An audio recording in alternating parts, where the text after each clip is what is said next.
This holiday season, Lululemon makes it easy to give a gift that goes beyond the moment they open it.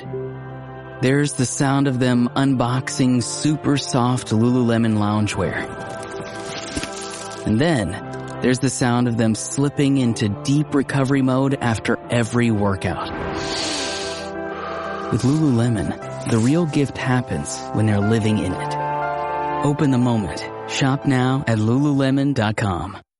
Sid and Friends in the morning. 77 WABC.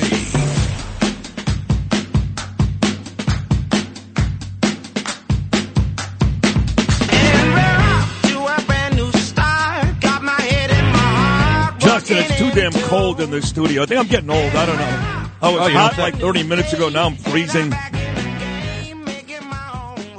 Got to move back to Florida, I think. I'm cold all the time. Well, Lara Trump lives down in Florida. A lot of folks are talking about what Lara going to do down in Florida. She just did a tremendous job as the co-chair of the RNC, her and Watley, the whole crew. Her father-in-law won by historic margins. And now there's more talk about Lara's political future. Here she is, my dear friend, lover, Lara Trump. Good morning. How are you?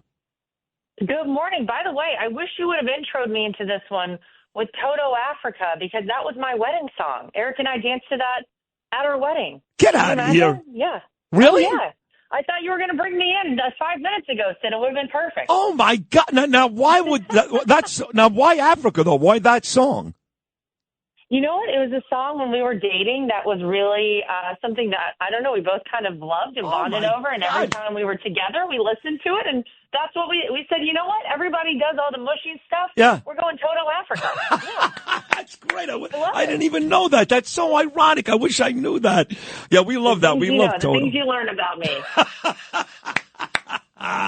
Well, we do love Toto. We love that song. That's great. All right, so you know what's going on now. Everybody's talking about it. You've done 90 shows about it, and that is taking. I see Maria Bartiromo. This one now, taking the Rubio seat. Now, let me start with this before we get to the actual details of that.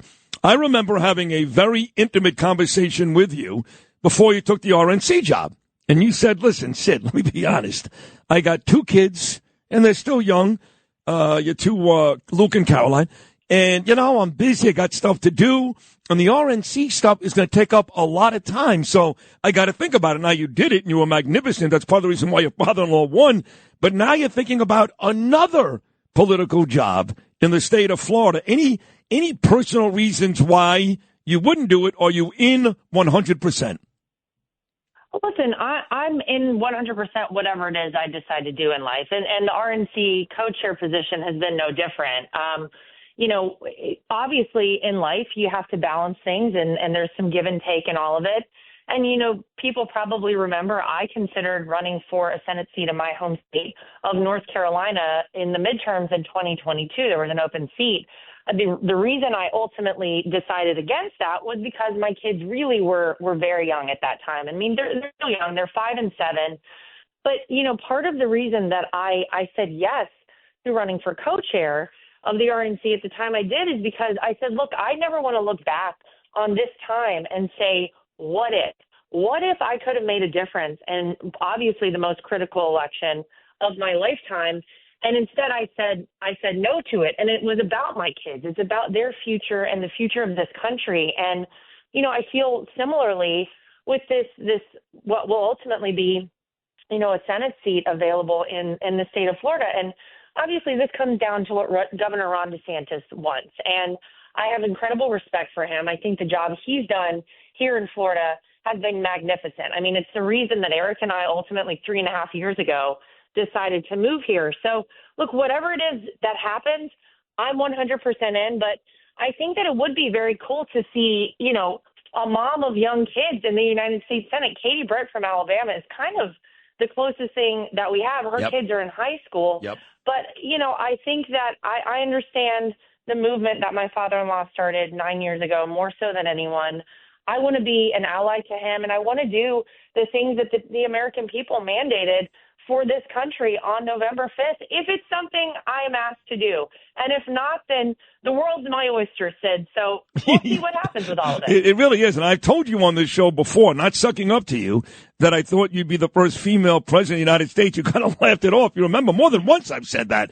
So I would not be surprised if a major political office came your way. But I got to ask you this, and you got to be honest. You got to be very honest with me. I know your father-in-law and Ronnie, they're buddies. They cleared everything up. It was a nasty year when they were up against each other. DeSantis drops out. Seemingly they're buddies. But there's still a lot of people, Lara, who believe that Trump and DeSantis still not all that great. Say all the right things, but still not all that great. Well, what is the real relationship between the Trumps and the governor of Florida? Oh, no. I think that things are very good between the two of them. And you know what? I mean, you heard it from Donald Trump himself whenever he went to see Joe Biden last week, which was sunshine, lollipops, and rainbows. Man, I've never seen Joe Biden with a bigger smile than he had on his face when Donald Trump showed up. But look, my father-in-law said, politics is a nasty business, and anyone who is in this business understands what it is. You can't take it personally. It isn't personal. It's really about how this game is played, and there is no one who is a better contender in the arena than Donald Trump. And so I think that they're great. I don't think that there's any question that they have a very solid relationship at this point. And going forward, listen, the things that Ron DeSantis wants for the country are the things that Donald Trump is going to deliver for the country. And I think that's a good thing, and I think all people can agree on that. And look, Marco Rubio, who was once a competitor of Donald Trump's, is now going to be his Secretary of State, and I think that's amazing. And you see it across the board. So I don't think there's any question that Governor DeSantis and President Trump are going to be friends for a long time to come. I agree with you. I mean, you mentioned Rubio. He used to be little Marco, and then you had, we know J.D. Vance said horrible things about your father-in-law. He's his vice president. I voted against him 8 years ago. He loves me. So there are a million examples of where your father-in-law, so what? I mean, he met with Joe and Mika last weekend, Lara. That tells you all you need to know. My God. But let me get back to DeSantis for a second here, okay? Because there are some people that think that he may take the seat himself. Don't forget now, and you know this, he is limited in terms of the gubernatorial. He's down to his last 2 years, right? And after that, is he going to win the presidency? I don't know. Is somebody going to pick him for the VP? I think you got a better chance. So there is a chance that DeSantis picks himself. Have you considered that? Look, anything's on the table. And I think the great news for America, and by the way, the state of Florida, is that we have great candidates. There are a lot of people who've been mentioned as a possible replacement for Marco Rubio. Now, those are big shoes to fill. There's no doubt about it. He's done an amazing job as a senator from this state. But whoever it ends up being, I think that this person is going to have the pulse of the American people and the people of the state of Florida. And I think that's the awesome thing that we have on the Republican side of the aisle, Sid, is that we really do have such a great slate of candidates. And I talked about this leading up to Donald Trump choosing J.D. Vance as his running mate. There were so many great names mentioned as a possible running mate. Take a look at the Democrats. My God, who did Kamala Harris have to choose from? And by the way, she probably chose the worst one. I don't know. Yeah. I haven't heard a lot from Josh Shapiro from Pennsylvania. But, man, she chose Tim Walz, and how did that all work out for her? Yeah. They don't have a lot of great people on the Democrat side. We do on the Republican side, and that's great for the future, not just of the country, but of our party, because this party is expanding. Don't kid yourself. The unity Donald Trump has talked about is happening, Sid. You see the Trump dance happening on football fields, at a UFC fight. Everywhere you go, people are doing the Trump dances. The unity has already started happening. It's not even inaugurated yet. You love to see it. It is amazing. I know I did it 5:15 yesterday morning, American flag behind me in my studio. So I did the Trump dance and I put it out there. But yes, football players. Remember the NFL? All these guys scoring touchdowns, the Vikings, the Titans, the Raiders last night, Houston, all doing the Trump dance. And you mentioned UFC. That was a big deal on Saturday, the Tyson fight on Friday. It's been a whirlwind tour for your father-in-law, but they're hard at work too, and They're sitting down trying to fill all these positions. There are rumors that Boris and Elon have been at each other's throats over some of these picks. I don't know if it's true or not. I don't care. Point being, most of these picks seem to be pretty safe. The only one that's getting a lot of talk is Gates. Now, look, if you want somebody who's going to destroy the DOJ as we know it and make sure they stop all this nonsense, I'm not sure there's a better guy in the country than Matt Gaetz, but you know there is some baggage there and people are having fun beating him up. Any thoughts on any of these positions that your father-in-law has filled? Well, look, I think that this is what the American people wanted. That's why they came out and overwhelmingly voted for Donald Trump to be the 47th president. That's why he won the popular vote. And Donald Trump himself has been the one to say from the beginning, look, I'm not seeking retribution. I'm not seeking revenge. In fact, you know, to have Joe and Mika come over to Mar-a-Lago and meet with him, I mean, he even said, I think he put out a statement yesterday that said, even those people who've treated me horribly, you know, I'm looking to give them a second and even third chance. But these institutions that are foundational to our country, like the Department of Justice, that were weaponized against Donald Trump, there's no doubt about it. No one more so than Donald Trump wants to see those put back the way they were supposed to be and really made whole again for the country. And I think that's a good thing for every single American. And look, you just said it. If you're looking for somebody to kind of tear it all down to brass tacks and get rid of everything and just right down to the foundation and start from scratch, Matt Gaetz is probably a good person to do that. Now, a lot of people say, can he get confirmed or not?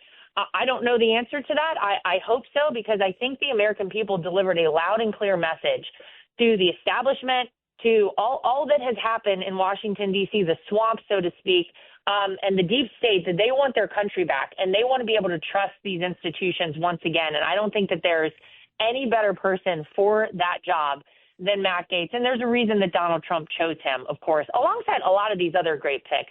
I think Pete Hegseth, absolutely wonderful. I think all of these people, like you have Doge now with Elon and Vivek, they're already saying we're going to cut it $2 trillion, which, by the way, do you know, Sid, that we've been spending federally $2 trillion more per year since COVID-19? Yep. And that's our money. That's our taxpayer money. They're going to get down to where it's going and how we get it back as a country. I think this is, you know, Donald Trump says it's the golden age of America. We're on the precipice of it, and I think it's very exciting. And all the people he's choosing to work alongside of him are being chosen for those reasons.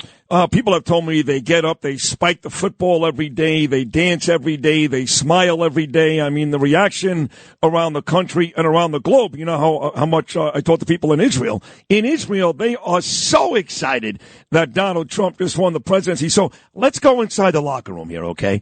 So now we find out that Rubio needs a replacement.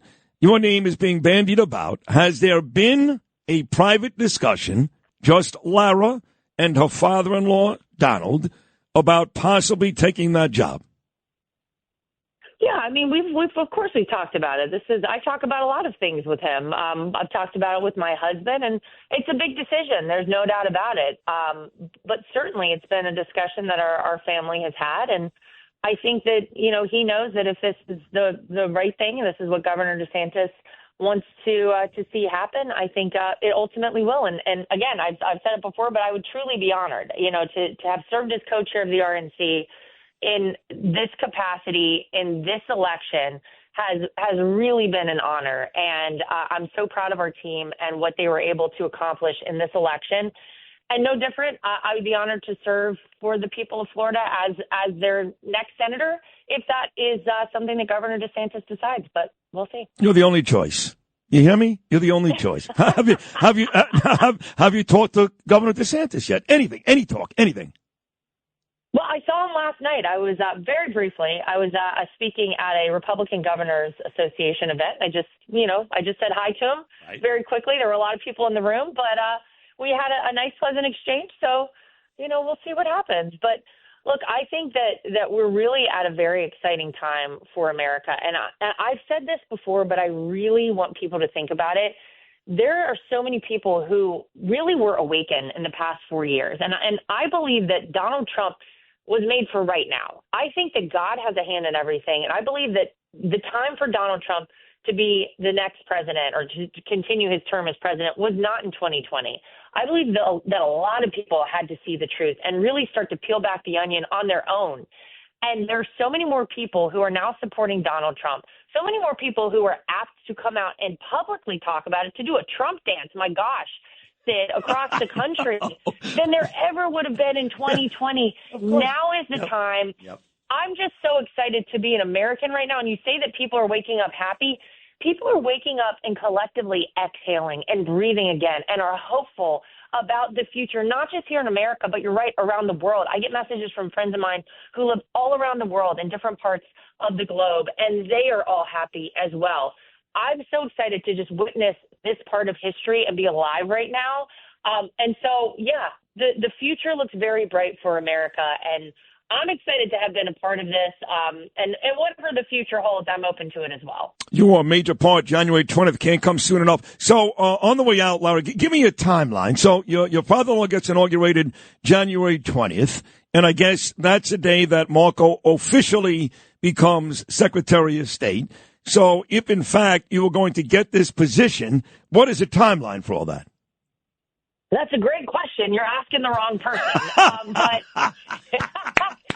I guess that's the way of things. Certainly, he would have to resign from his Senate seat, which he has not officially done yet. Right. And then there's the confirmation process he would ultimately go through. But I assume somewhere in rather quick order, they would need someone to step in to fill that seat. And look, if that's me, that's great. If it's somebody else, that's okay too. We have a great slate of people, and I've been honored thus far. I would be honored to continue my service, but we'll see what the future holds. Oh, you got my endorsement. I know that's not a small thing, Lara. You got mine, Sid Rosenberg in New York. I want Lara Trump to be. Thank you. I really do. I am so excited for you, and you earned it. Forget about being the daughter-in-law, and you're a great girl, and you earned it. What you just did with the RNC was nothing short of amazing. Go back to 2020. Look at all the issues we had. I mean, here you had, a couple of hiccups in Pennsylvania, Wisconsin, but the job that you and Mike did was outrageous. You deserve this opportunity. Thank you. You do. So good luck. And I know it's not going to happen anytime very, very soon. We'll have you on at least once or twice before. But good luck and keep talking, Lara Trump. We love you. You got it. Thank you, my friend. All right, take care. There is the great Lara Trump. She's going to get this, She's going to get it. I'm convinced she's going to get it. She's got to get it, right?